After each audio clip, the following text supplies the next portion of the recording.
Welcome into the Situation Room. I'm Angus Hout. Good afternoon. It's a Thursday edition of the Situation Room.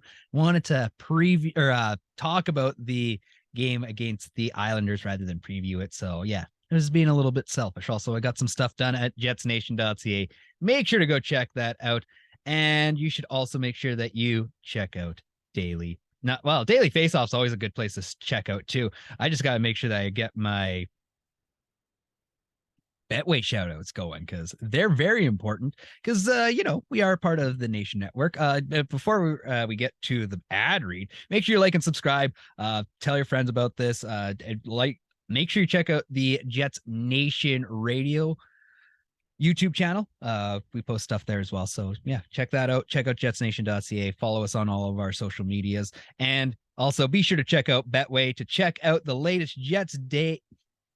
Let's try that again. Be sure to check out Betway to check out the latest Jets game day odds and bet on the NHL. So yeah, last night, obviously disappointing. Jets lost to the New York Islanders. One of those games where the Jets should have shot a lot more. The game that the Jets should have won. And another game where the Jets just got goalied. And I'm not even trying to look at Connor Hellebuyck and be like, it's all your fault. Because it's not his fault he's getting goalied. I mean, the guy stopped 51 of 50 against the Rangers. He, stopped pretty good saves against the Islanders. Going from 50 shots in 3 straight games for Connor Hellebuyck, too. Let's remember that out of the guy. So, yeah, no shame on Connor Hellebuyck, but geez, the Jets need to find some shots. And they got to stop looking for these beautiful shots. It's nice that Nick Ehlers can score these, beautiful goals on the power play, but man, don't be dumb. Don't be ridiculous about this kind of stuff. I'm frustrated that the Jets can't shoot, that the Jets won't shoot, and that they're always looking for these passes. It was Nick Ehlers last night, and just passing off to no one. And Appleton did it last night as well, and both of those in the offensive zone were just like backhand pass. Oh, cool! It went to no one, and then right to end the first period, Pierre-Luc Dubois just dumps the puck right into the middle of the ice. And thank God for Connor Hellebuyck making a big save like he needed to right there, right then. And it's just like, oh, stop making bad passes, stop overpassing, and shoot the damn puck. Not every shot needs to be a grade A shot. You need to mix it up every now and then, but maybe throw your B's and C's in there as well. You don't have to have an A+ every time when you shoot. So this Jets team just needs to figure it out because it's frustrating. And it honestly signifies the fact that the Winnipeg Jets need to get a guy like Timo Meier. Friedman talked about Nick Schmaltz last night in between periods. And it's like, okay, yeah, Nick Schmaltz, a guy who maxes out at 22 goals. It's like, okay, yeah, that'd be great this year. But he's also a bad centerman. And he primarily plays center. He's a bad centerman on a bad team. We got a couple of goals. Don't get me wrong. We're not going to complain about goals. But an underside, he's not a bad fit. I watched him play with the Flames against the Flames last night, but he loses the puck. He's maybe because he's in Arizona, his heart's not in it, but I haven't been wowed by him. So I'm just kind of and he comes in at such a stupid high price tag. And it's not even it's just this year that it's 1 year of a stupid high price tag, but it's a price tag that continues to go up. His final year is 2025, 2026, and he's making, I think, 8-1 that year. He's making just shy of Blake Wheeler money in 2025-26. He also has a modified no trade clause when it comes to that. So if he's playing poorly, you're not just going to move him off your books unless it's to a team that he actually wants to go to. So I don't know. I guess I'm just a little bit frustrated when, we follow this team as closely as we do. And there's those of you out there that are just fans who know more than I do. And it's because the Jets fandom is so great. But, I'm not trying to rip on the big name guys, but they don't care about Winnipeg. It's very frustrating. It feels like the Nick Schmaltz thing was nobody worried about the Jets until, it's Wednesday afternoon and Friedman's like, oh crap, I've got a bit to do on the Winnipeg Jets. And same thing with, and it's just I'm not blaming them because, they're the teams that they should be really following are the teams that are making the most money for the companies. The Jets aren't that team. So I'm not mad at those guys. And also the Jets are probably a very very closed off team where they don't want rumors getting out. So it's just like, Kevin Cheveldayoff plays it close to the heart because you never know who the Jets are going to get until they're there. Like were we not all shocked about Paulie Walnuts? I feel like I was shocked about Paulie Walnuts when he showed up, and there was that year where it was Jordy Ben. I think it was Jordy Ben that came here.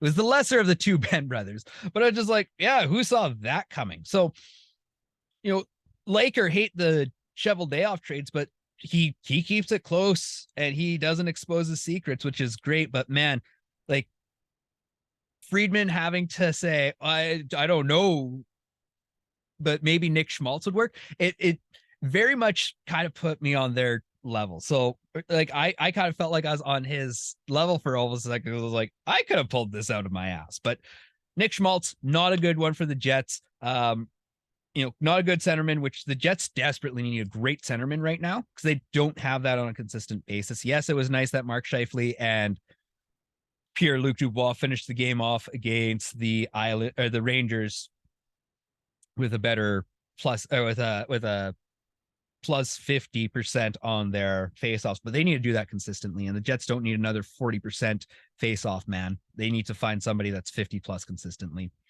Would have been nice if it was Jonathan Toews, but his whole career is at stake here because of, an unfortunate illness for the guy. I genuinely feel, and like long COVID too. So Jonathan Toews, genuinely rooting for you, but I'm a little disappointed he's not going to be a Jet, because I think the Jets genuinely needed that. And Captain Sirius would have been fun to have on this team. Okay, so trade deadline day, 8 days away. We're excited for it. And what's going to happen here? Because realistically, in my opinion, the Jets need ideally 3 pieces here.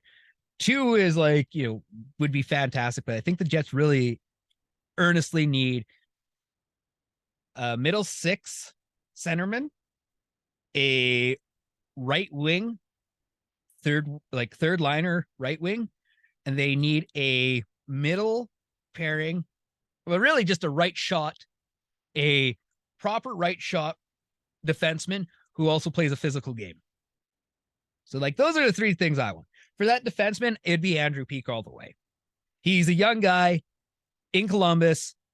He's going to make $2.75 million next year. If you could figure out a way to move on from Neil Pionk or Nate Schmidt within a number of trades, I would legitimately plug Peeke into that and then have ideally DeMello, Morrissey, Schmidt, Dillon, and Schmidt, Dillon, and then Peeke and Sandberg. I think that'd be a fantastic set of guys to have as your defenders.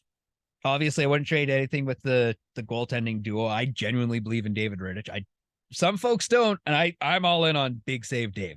And then you look at the forward group. And Frank Saravalli actually had a big piece come out at dailyfaceoff.com. Came out earlier today. So go check that out for sure. Cause I didn't even get to the end of the list before I started recording. Cause I was just like, we'll just talk about these as they come. Timo Meier obviously is the big sexy name everyone wants. He's going to cost a lot. And it's almost annoying that Ryan O'Reilly got as much as he did, because Timo Meier is going to go for more, or the Sharks are going to feel like they should get more.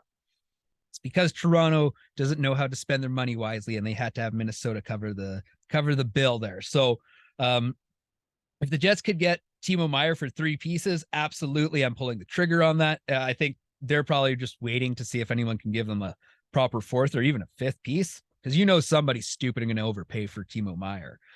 Patty Can, I'm definitely going to pass on. Jacob Chychrun, no. We have already decided that I want that defender, that Andrew Peeke guy. So we're not going to worry about that. But there's just so many names on this list that you're just like, who could the Jets genuinely go after? So go check out that list. I don't want to like give stuff away because I'm basically going to take some of this stuff and post about it at jetsnation.ca. So, you know, go check out jetsnation.ca. We're consistently posting again. Yes. Why? It's because I was motivated by those good folks at the Nation Network. They made me believe in something again. So, yeah. We believe here at the Nation Network, and I believe in the Jets. I genuinely, I think if the Jets could, you know, get Timo Meier and then maybe a James Van Riemsdyk. James Van Riemsdyk is gonna like obviously a big money payout, and that's the thing is like, do you want to pay these guys lots of money for a little bit of time? I think yes. You don't worry about term. You can re-sign guys later. If they want to stay, they can stay. You can, if you could dictate to these guys and say, hey, James Van Riemsdyk, Timo Meier, you two, you're gonna re-sign here for one more year. And then we'll blow this stuff up and we'll start fresh as the Winnipeg Jets. But we're going to go for back-to-back cups with this crew. And that's what the selling point is like, we'll do all this stuff. And if it's not looking good next year, we'll trade you guys to contending teams. You guys take a good deal. And that's how I would sell it to them. It'd be like to both JVR and actually, wait, what is JVR's contract? I've talked about this before, but Timo Meier, let's just talk about Timo Meier. If you tell him is like, we'll give you a Pierre-Luc Dubois treatment, you guys get the exact same money, and we're going to push for the playoffs. I think that'd be so much fun. And then just like, if you get to the end of that year of next year and you have those two guys on 1-year contract, you're like, listen, guys, we can do this again. And you tell everyone that it's like, we all signed for less money. And then we go find like a decent superstar. And you tell them it's like, we want the Boston treatment. I get it. Winnipeg's cold. I'm in my porch right now and it's cold in here. It's minus 20 something below. I get it. Not a lot of people want to be in Winnipeg, but at least when you leave Winnipeg, it's nice. You're not dreading coming into Winnipeg because I don't know. I'm trying to make it logistically, that is a Rickyism.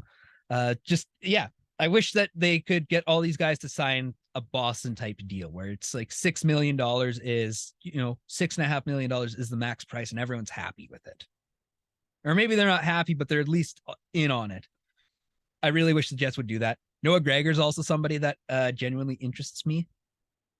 So if JVR isn't the guy, Noah Gregor would be all. Actually, no to Noah Gregor, because then you're getting the same bottom six piece that we all have, that the Jets have time and time again, like Mason Appleton, or like, oh, you're just not good enough, man.